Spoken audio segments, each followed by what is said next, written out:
అప్పుడు ఏం చేస్తుంటారండి రవితేజ? తను ఫస్ట్ డైరెక్షన్ డిపార్ట్మెంట్లో ఉండేవాడు. అవును. తను డైరెక్షన్ డిపార్ట్మెంట్లో ఉండేవాడు. తనకే పెద్దగా నాకు తెలిసి యాక్టర్ అవ్వాలనే ఆలోచన పెద్దగా లేదు, ఉండేది కాదు, నాకు ఎప్పుడూ అనిపించలా. తనైతే మంచి డైరెక్టర్ అవ్వాలి అనే ఆలోచన ఉండేది తనకి. అప్పుడు మహేష్ భట్ గారి దగ్గర కూడా వర్క్ చేసినట్టున్నాడు తను క్రిమినల్ సినిమాకి. తర్వాత వైవిఎస్ చౌదరి గారి దగ్గర అందులో యాక్ట్ చేశారో వర్క్ చేశారో తెలీదు.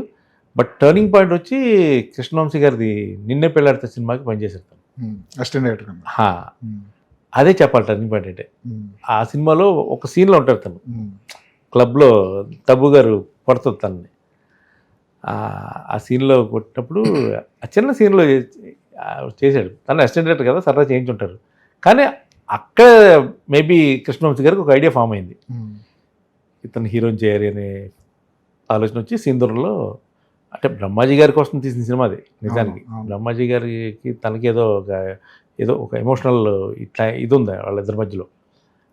ఆ రకంగా ఆయన తను ఎలాగైనా బ్రహ్మాజీని హీరోయిన్ చేద్దామని ఆయన అనుకోవడం, అందులో సెకండ్ హీరోకి తను తీసుకోవడం. అది ఎప్పుడు ఎలాంటి స్పార్క్ వస్తుందో తెలియదు. అదే అంట కదా, బ్రహ్మాజీ గారి కోసం సినిమా రవితేజ గారికి హెల్ప్ అయింది అంతే. ఇప్పుడు రవితేజ గారి సినిమాలో బ్రహ్మాజీ ఒక రోల్ చేసేస్తున్నారు. ఇంకా అవన్నీ ఇంకా ఎలా టర్న్ అవుతుంది టర్న్ అవుతుంది మనం చెప్పలేం అది.